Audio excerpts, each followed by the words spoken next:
Subscribe to our YouTube channel and press the bell icon to get the latest updates. We woke up this morning to the startling news that Vikas Dubey, the infamous gangster from Kanpur, who was alleged to have killed 8 policemen who had come to arrest him just a week back, was killed in a quote-unquote encounter this morning in Uttar Pradesh. Now, that raises many questions, and I will talk about some of those in today's Cut the Clutter. But let me first of all, as the famous line goes, talk about the chronology. तो एक बार आप chronology समझिए, उसके बाद मैं आपको politics बताऊंगा. Then I will tell you the politics of this and the genesis of gangster culture in Uttar Pradesh and mafia crime and the political criminal nexus or political criminal caste nexus. So first of all, the chronology. So Friday of last week, of last week, 3rd of July, is when 8 policemen were killed and several were injured when they had gone to arrest Vikas Dubey in his village. Village is called Bikaru, in a larger area called Chaubepur in Kanpur. Now keep remembering these names. So once at this point, underline Chaubepur.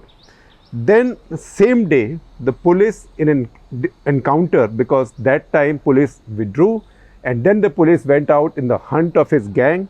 The same day, the police killed his uncle Prem Prakash Pandey and cousin Atul Dubey in an encounter. So a Pandey, a Dubey, Chaubepur there. Next day, that is 4th of July, J. Vajpayee, who is an accountant of Vikas Dubey and who is supposed to have been complicit in his escape, he was arrested. The same day, his house was destroyed by UP police using the same bulldozer or earth mover that he had used or his people had used to block the police coming in and to trap them into a killing ground. 5th of July, the next day, his henchman Daya Shankar Agnihotri was shot in the leg and arrested.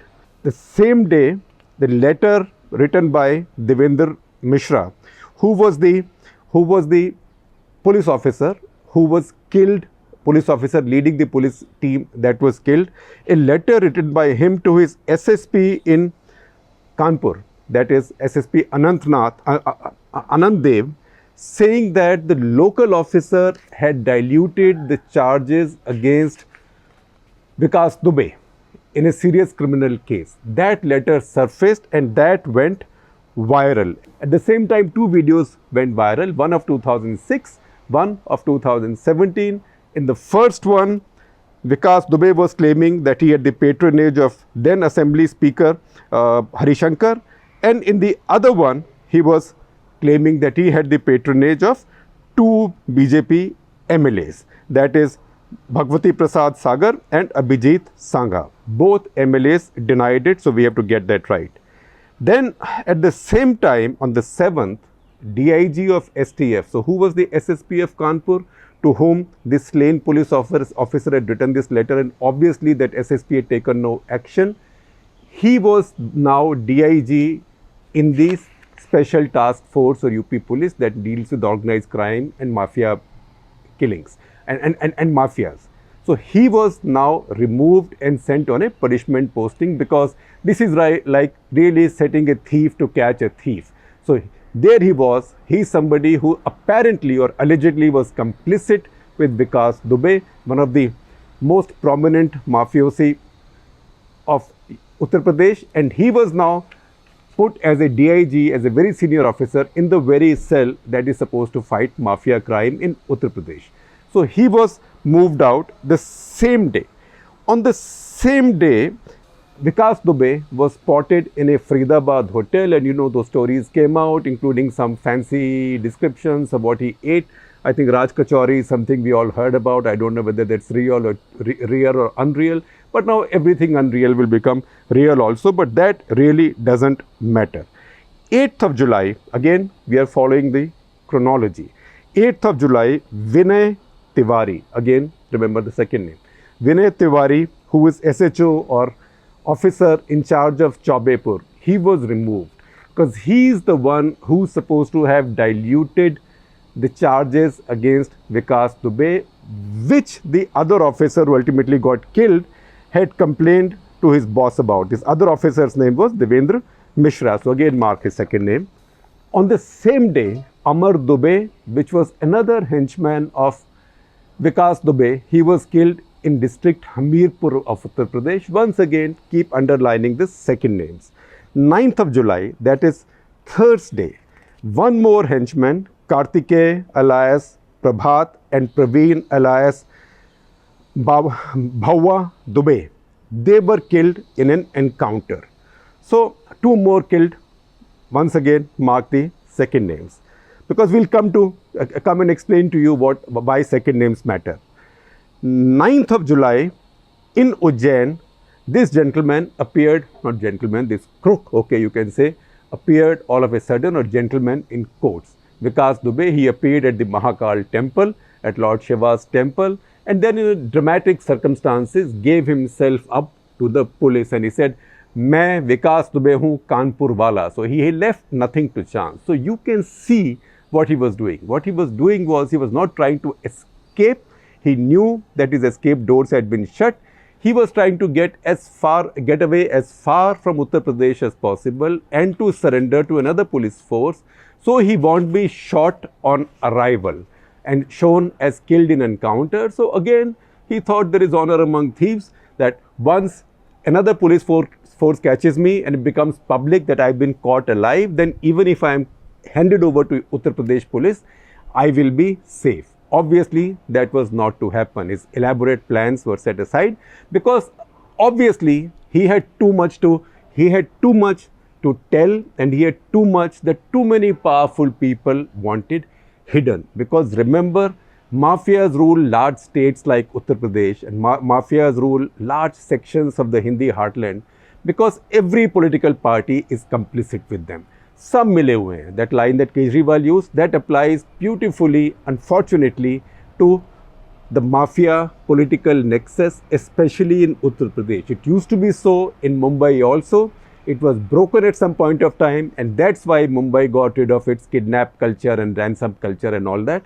Some of that exists in Bihar as well. It was much worse in the past. Some of it is still there, but in Uttar Pradesh, there's been no let-up, and we'll now talk about why there's been no let-up. So, on the 9th of July, he gave himself up to the police in Madhya Pradesh. On the same day, his wife and son, unfortunately his son, pictures of his son being humiliated by the police appeared, which really was inhuman and wrong and illegal. But his wife, his son and one of his helpers were also arrested for allegedly being complicit with him. On the 10th of July, as we know, on Friday, he was killed. So one Friday, he killed those 8 policemen. On the 8th day from that, the following Friday, he was killed in the morning. That account of how he tried to escape and he grabbed a pistol, still did not remove his mask, was shot in the back, etc., etc. That story, frankly, all of us have heard many times before. Besides the fact that police carries out these fake encounters, my other complaint with them is that they have no sense of imagination about at least finding different stories for encounters. They just use a clip and paste of the same story. I'm not saying that will justify anything. I'm just saying it to imply that they are so contemptuous about public opinion, and they are so contemptuous of the media, and they know that generally people will say crook tha, mara, acha kiya, that they don't even care. And frankly, they are also contemptuous about our judiciary, and we'll talk about that also, because there is no fear of God. In UP, particularly now under Yogi Adityanath, there is the thok denge culture, which means, and he said this in an interview to India Today, I think, or maybe it was India TV, where he said, agar aap galat kaam karoge, to thok denge. So this is going right back to, I don't know which century, the Wild West, or before that, Dirty Harry. Those things might look nice in the movies now, but they don't work in real life. Anyway, let me not lose my way. Now, why did we mention all these castes for everybody? We mention all these castes because UP is a strange place. UP is a strange place, and if you want to understand what UP is and what is this mafia, politics, caste triple nexus. You have to go back and look at some of the movies. Now, particularly some of the Vishal Bhardwaj, Anurag Kashyap kind of movies, who get the idiom right and who get the politics right. Now, if you've seen Ishqiya, the movie with Vidya Balan, who made an unprintable compound of sulfate, quite famous or infamous, beginning with C, let me not spell it out fully here, but it also had Arshad Varsi and Nasiruddin Shah as a adorable, good for nothing uncle and nephew pair. So there is a line there when these two do something funny and a gangster goes after them in Bhopal, they go and hide in Gorakhpur. And then they run into the various mafias of Gorakhpur. And there's a dialogue from that film. I'll show you a still from there. But dialogue I'll read for you. I've written it for you in Hindi. So Arshad Varsi tells Nasiruddin Shah, Khalu is uncle. Khalu is like Phupa. Khalu, मैं कह रही हूँ, same tone that say Nazma Api uses in her videos, old Delhi, old Bhopal lingo. Khalu, ये मैं कह रही हूँ, अपने यहाँ तो शिया सुन्नी होते हैं. That is in Bhopal. There Shias and Sunnis have a history of fighting in the past at least. खालू ये मैं कह रही हूँ, अपने यहाँ तो शिया सुन्नी होते हैं. We have only Shias and Sunnis fighting in Bhopal. यहाँ तो ठाकुर, यादव, पांडे, जाट सबने अपनी अपनी फौज बना रखी है. In this place, every caste, that is Thakurs, Yadavs, Pandes, Jats, all have private armies.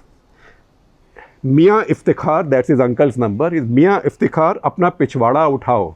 There's a Mia Iftikhar, lift your backside and get it out of here. Basically, get your backside out of here. He says, Mia Iftikhar, apna pichwada uthao, और top gear में यहाँ से सरपट हो लेते हैं. So that is the reality of Uttar Pradesh. Uttar Pradesh has mafias based on caste. Mafias based on caste also then become very powerful in terms of the vote banks of those castes. Because where the law and order system doesn't work well, or where the law and order system is seen to be partisan, then if you have, say, a Yadav government that doesn't care about the Brahmins, a Brahmin wants justice, a Brahmin's, and these are usual things that happen, so I'm not being sexist.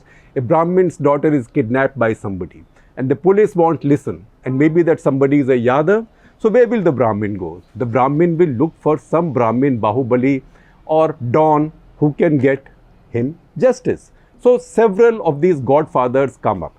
And then you have this strange situation in Uttar Pradesh. And that's why I said this is a very interesting way of understanding Uttar Pradesh's politics. You have a very strange situation. If you look at the history of mafias, even when you go back to dacoits in Uttar Pradesh, you will find it's counterintuitive. Normally you would think that party that's in power or the caste that's in power, the strongest mafias should come from that caste. It is not so. Uttar Pradesh sees the opposite happening. That's why I said it's counterintuitive. So when you say Uttar Pradesh is Ulta Pradesh, you are not all wrong. It is a bit ulta. But I can explain it for you because there is a logic to it. So when Thakurs are in power, there is no particular need for Thakurs to make their mafias because Thakurs are in power. So the mafia is in power. So they can get their own stuff done anyway. And I will give you an example. There is a gentleman called, again, sorry gentleman, but I mean gentleman in quotes, Raja Bhaiya or Raghuvar Pratap Singh. We all know about him. You've heard stories of this skeletons allegedly coming out of his pool in his house. He's had many cases of murder. He's still almost like the king of his constituency, Kunda, where he got elected quite happily as an independent this time. Now look at his history. He has been a minister in a BJP cabinet, that is under Kalyan Singh in 97. He's been a minister in two more BJP cabinets after that, that is Ram Prakash Gupta's in 99 and Rajnath Singh's in 2000. So if he is a cabinet minister, why does he need to run a mafia? He can run it from his office as a minister or from his home. Then Mayawati comes in 2002, puts him under arrest, declares him a terrorist, locks him up under POTA, Prevention of Terrorism Act, also locks up his brother and his father. He then obviously fights in courts. He starts running his mafia activity or whatever activity from the jail. In 2004 comes UPA, and UPA removes Pota, right?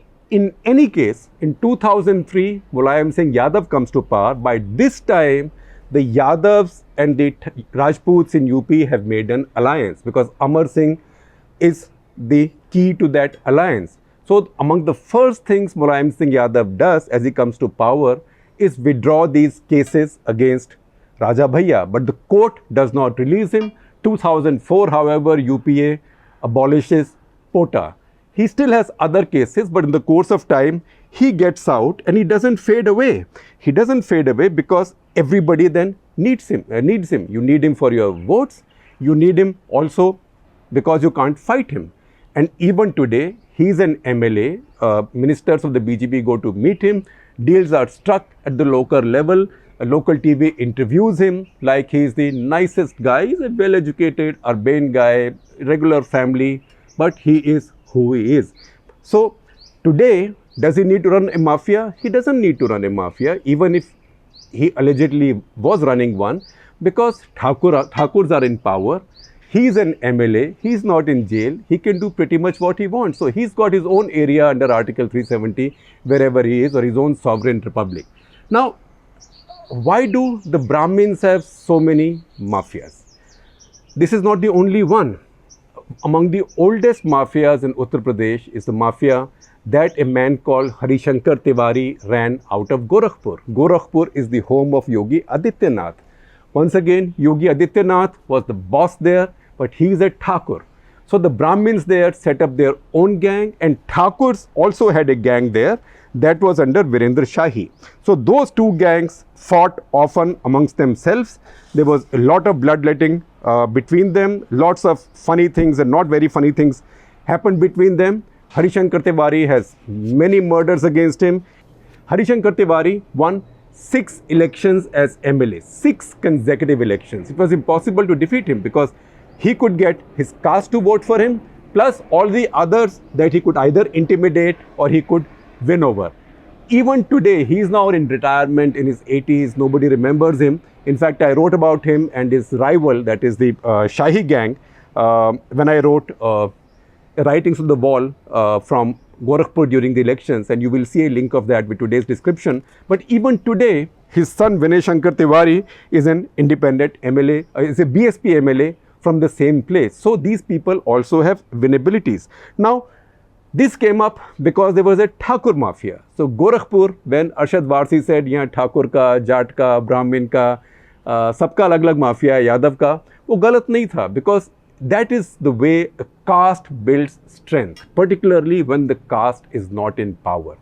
When the caste comes in power, then it doesn't need so much. Similarly, Muslim dons. I will tell you about Mukhtar Ansari. Mukhtar Ansari, 5-term consecutive member of State Assembly from Mau constituency, prime accused in the 2005 murder of BJP MLA Krishnanand Rai, acquitted in 2019 for lack of evidence. Obviously, who will come and stand witness against him? Still not released from jail because he has other cases against him. And how did he build his mafia? He built his mafia essentially by bidding for municipal contracts in Varanasi and making sure, how did he make sure that only he will get those contracts? By using the gun. So he built a mafia. Across him came up the Rais. Now the Rais are also a community, a caste in Ghazipur and Varanasi area. They are kind of a Bhumihar kind of caste specific to that area. So Krishnanand Rai was a leader from that caste. So he killed, or he allegedly killed, I should be careful because he was acquitted, he allegedly killed Krishnanand Rai. So the Rais turned against him. So Ajay Rai, who was a nephew of Krishnanand Rai, he then became a politician. He got embroiled in many criminal cases.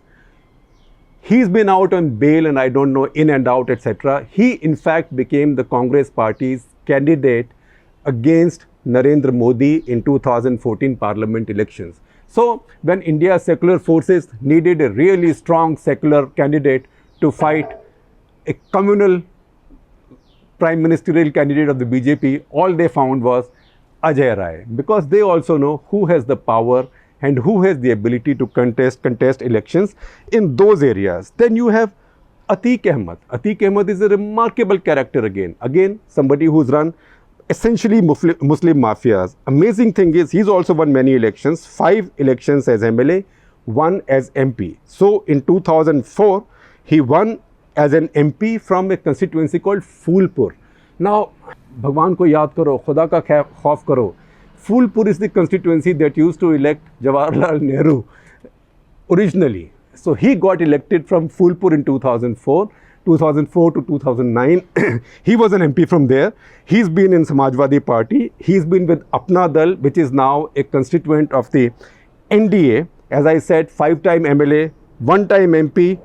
Then there was the murder of a BSP MLA whose wife filed cases.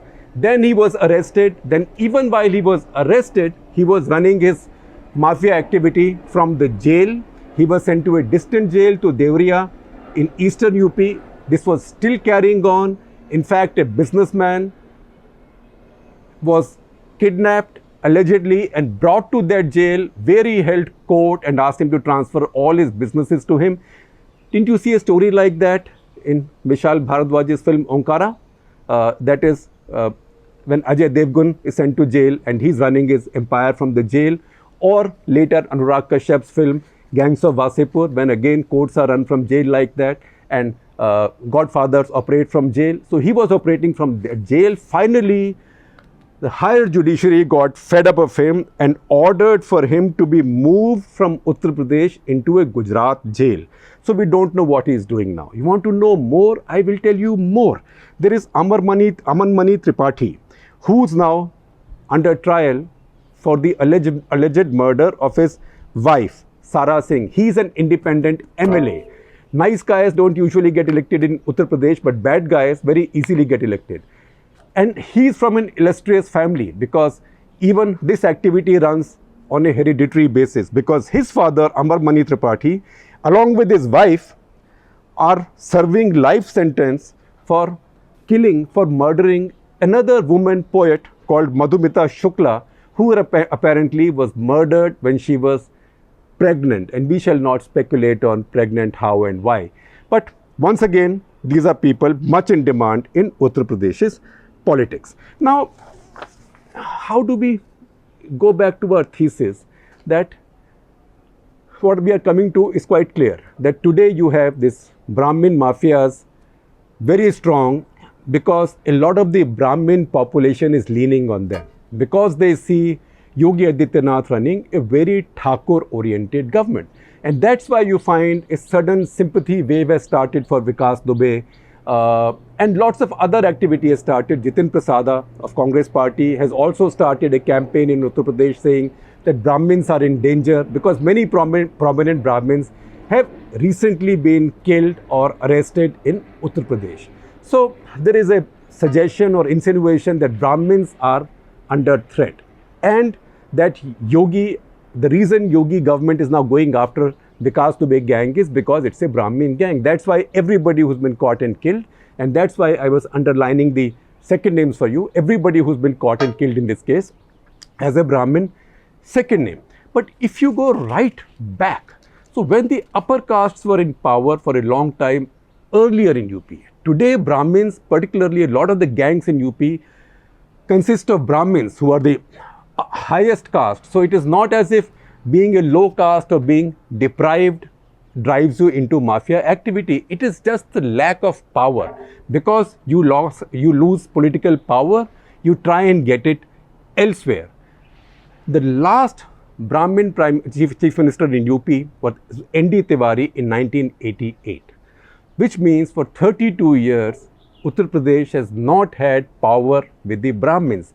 After that, they've been Thakurs, Rajnath Singh, Yogi Adityanath. There are Yadavs, Mulayam Singh Yadav, Akhilesh Yadav. There is the odd Bania, but Banias are just about 2% of Uttar Pradesh, so they don't count very much, but very short-lived. R.P. Gupta and Banarsi Das. And there is Mayawati, several times over. So, Dalits. So, power has left the Brahmins for 30 plus years. So once again, it's logical to see why so many of the active underworld mafias in Uttar Pradesh consist of Brahmins, because in an unfair system, in a system where in a village you could tell the history of Uttar Pradesh by looking at the history of hand pump installation in a village. So if you saw hand pumps installed in a Dalit area, you could say that this happened, and you checked the years, you knew those were the years of Mayawati's chief ministership. Similarly in an OBC area, similarly in a Thakur area. But unfortunately for Brahmins, it was 32 years back. So when upper castes were in power earlier, a lot of the mafia, a lot of the dacoits were backward castes. So people like Phulan Devi, for example, she was Nishad caste. Nishad is the same caste as Eklavya. In fact, it goes so far back that in early 80s, a lot of the dacoit groups in Uttar Pradesh, because by then mostly upper castes used to be in power, barring the odd occasion when say Charan Singh came in, but he also was a Jat. So lower castes never had power. So in the Bundelkhand area, in the area sort of abutting Kanpur, the dacoit areas, an area abutting Chambal, etc., etc., a lot of Yadav dacoit gangs came up. Yadav and OBC, that's how Phulan Devi came up there. She is also an OBC. So a lot of these gangs came up there. And when VP Singh became a young chief minister of Uttar Pradesh in 1981, when Mrs. Gandhi was Prime Minister of India, he vowed to destroy dacoity. So the history of UP encounters is not new. The biggest and the heaviest encounter campaign was launched by VP Singh, who later became Prime Minister of India, Vishwanath Pratap Singh, between 1981 and 82. And there's a story that I'm sharing with you, written by my friend and former colleague Chaitanya Kalbag in India Today magazine in early 1983, which talks about how within just about a year, just over a year, VP Singh's government had killed 299 alleged dacoits in encounters. And these were all generally in those areas. And many of these people killed were from other backward castes, lower castes, some Muslim as well. So 299 were killed, 1,228 were captured. That was the time when Mulayam Singh Yadav actually acquired his fame. And he acquired his fame because he ran a campaign, a human rights campaign, calling out these fake encounters. So once again, upper castes were in power. So lower castes and middle castes, they took to mafia activity. This had a sad end because within a month of this, VP Singh's brother, CSP Singh, Chandrasekhar Prasad Singh, who was a judge in the Allahabad High Court, he was assassinated while he was going home in the evening along with his teenage son. His other son fortunately survived. So he was assassinated along with his son. It was seen as a revenge by these dacoit mafias, revenge for what VP Singh was doing to them, after which VP Singh resigned as the Chief Minister of Uttar Pradesh. So once again, I'm telling you this elaborate long story to say, koi doodh ka dhula hua nahi hai.